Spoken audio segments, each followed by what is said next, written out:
lañ jàpp ne moo am ci mbir yi cheral nañ billet yëpp ba pare 150 billets 3 états nga bëgg leen jox sénégalais bu nekk ay association yi fa ne 6 tickets ça devient un peu très compliqué et c'est dans la continuité de la finale de la CAN. bu leen fàtte ni finalu CAN bi aussi on avait vécu la même situation billet rare trop sénégalais yi jóge fu ne pour supporter Sénégal dagg seen billet ñëw ba Maroc mënoo gis billet ñu bëri ci biti lañ xoolee match bi. ba pare taw bi taw seen kaw. donc pour man ci continuité boobu lañ nekk bon 400 billets déjà nombre bi rek dafa tuuti par rapport aux Sénégalais qui sont quand même là-bas. yoo xam ne bëgg nañu vraiment accompagner équipe bi bu fekkoon sax da ngay gis billets yi. dina am ñoo xam ne dinañ ko mën a jënd effectivement. mais déjà gis billets yi c'est jafe na. ensuite jàpp naa ne état bi peut-être mënoon na. et puis li gën a doy waar parce que même pour ñu dem ci fan zone yi da nga koy def à l'avance. mais bien sûr du da ngay ñëw rek dem comme nii Sénégal ni mu am nii nga jug dem fii foog nga def ko à l'avance wala nga bëgg a seetaani ci restaurant donc loolu yëpp da ciy am. fan zone au Sénégal c'est voilà da koy planifier. dem yóbbu ay kii ñu autoriser la ko nga soog ko def ah. sàkkantuma ak dëkku jàmbur. voilà et puis dëkk bu mel ni États-Unis en pleine compétition nga xam ne.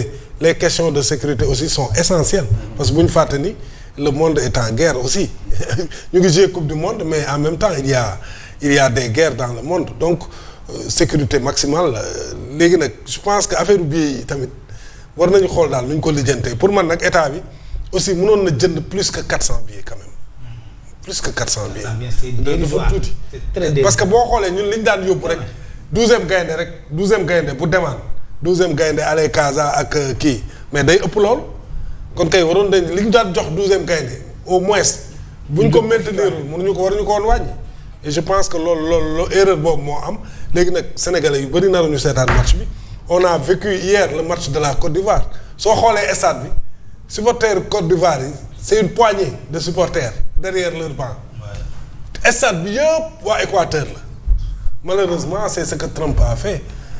Le Sénégal aussi risque de se retrouver dans la même situation parce que les Français vont y aller en masse parce que amuñu problème ñun bi ñu am. ñoom am nañ moyen te amuñu problème mu visa dañuy jënd billet dem États-Unis. c'est comme le match d'hier hein. Côte d'Ivoire également Équateur gis nañ leen ni mel. acquis pour la France à 90%. ah ou 95%. ah oui. mais bon.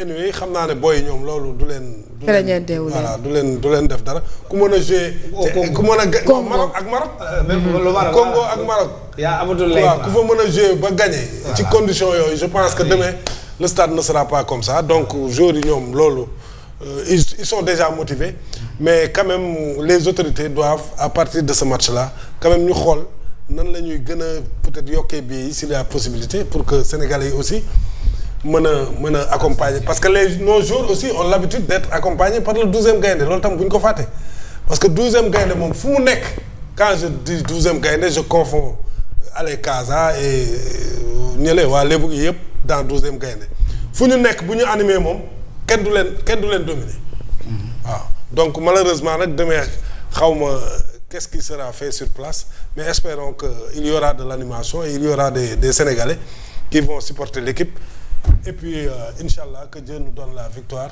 je pense que au bout c'est la victoire qui est importante l'Afrique a commencé à gagner hier avec la Côte d'Ivoire malgré quand même 2 défaites avant le Cap-Vert est en train de tenir en échec l'Espagne 0-0 ba nga xam ne favori la l'Espagne 0-0 actuellement donc ça veut dire que l'Afrique dans cette coupe du monde là a des cartes à jouer. Oui. Parce que avec la communication même du président de l'UEFA là qui nous a minimisé. Ça peut les galvaniser aussi. Effectivement. Mais tu sais le football c'est sur le terrain. Xam nga le football c'est sur le terrain malgré li gars yi wax yëpp avant match yi le match c'est sur le terrain ça se perd sur le terrain et ça se gagne sur le terrain loolu bu ko joueurs yi xamee rek ñoom ñoo mën a régler problème bi et on espère que demain booy ñoom mën nañ bés suba ils seront à la hauteur de l'événement parce que aussi. La France nous prend très très au sérieux parce que ils ont un entraîneur aussi sérieux boo xam ne du caaxaane match léegi rek maa ngi koy dégluwaat mais voilà def nañu sax favori ci coupe du monde bi donc yooyu yëpp affaire du dóor la rek mais ñun daal nañ pare rek xam ne on va vers un match difficile parce que la France aussi est une grande équipe avec de très grands joueurs mais le Sénégal quand même a des arguments à faire valoir et Inch'Allah na ci gars yëpp jàpp nag def ay ñaan pour que suba incha allah à défaut d'une victoire sax ñu match nul parce que le match nul aussi n'est pas un résultat mauvais il faut qu'on le sache. Oui. Il faut que l'entraîneur aussi le sache parce que nous jouons un tournoi l'essentiel c'est de se qualifier et pour nga qualifier il faut être premier ou deuxième ou meilleur troisième. C'est très important. Parmi les 12 troisièmes nga nekk ci les 8 meilleurs troisièmes donc moo tax il faut pas cracher aussi sur un nul je pense que Sénégal France aussi bu nulee man damay jël c'est bien nga rappelé après ñu wuti ko c'est bien nga et c'est comme ça qu'il faut aborder le match aussi doo ñëw rek sumeeku aussi mel ni kuy jouer final c'est un tournoi waaw te bee passé dem nañ ba quart de finale il faut pas l'oublier au Qatar on a été éliminé au quart de finale par l'Angleterre aujourd'hui il va falloir que ñu négocier le virage pour mën a dugg ci demi-finale yi comme l'a réussi le Maroc carré bi bañ cee génn c'est important on a les moyens de le faire bien sûr nañ ci góorgóorlu incha allah di leen souhaiter bonne chance encore ci match bi war a am ci Sénégal ak France alors Tunisie moom président dóor nañ ko dóor yu métti moom itam. vraiment dóor nañ ko dóor yu métti. faux départ lay def faux départ 5-1 quand même c'est beaucoup la Tunisie quand même ne doit pas se permettre de prendre 5 buts dans un match et en Coupe du Monde Afrique passé na foofu en fait. Afrique passé na fu ñuy dooree ay score fleuve quoi sincèrement parce que le football africain quand même a progressé. Donc je pense que peut-être fakastalu la peut-être ils vont se ressaisir mais 5-1 quand même c'est beaucoup et c'est la Suède je pense. Oui, Suède. C'est Suède qui n'est pas une foudre de guerre quand même bu doon sax Espagne moo la ko dóor wala France wala je sais pas Brésil. Mais on a vu les Marocains aussi ont fait une très bonne entrée en matière.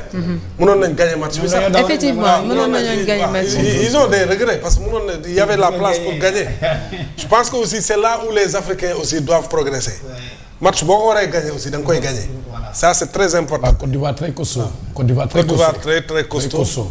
Mais il y a des réglages aussi à faire. Oui, fallait donner Il y a des réglages à faire parce que quand même il pouvait gagner a touché avec 2 fois la barre bon yooyu yëpp mais quand même c'est bien que l'Afrique gagne par la Côte d'Ivoire on espère que demain le Sénégal gagnera Cap-Vert on espère que dina tenir résultat bi jusqu'au bout et que la Tunisie aussi va se refaire lors de son deuxième match. 4 minutes. Et puis je pense que 4 minutes moo des ci match bi en 0-0. Je pense que l'Égypte aussi joue aujourd'hui xaw ma. l'Égypte waaw Algérie moo joué.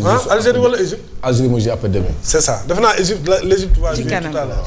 Très bien merci beaucoup pour les informations. On a 10 équipes africaines. Donc vraiment ren war nañ mën a laal final. Pourquoi pas. Inch'Allah merci beaucoup président Lamine Gueye pour récap boobu jëm ci wàccaay yi alors sur ce Azer la ñuy daal di ñëwaat rek tuuti waxaat ci ginnaaw bi Thierno Alassane Sall député daal di def conférence de presse ba noppi gis nañ ne Jean Michel également daal di nay génn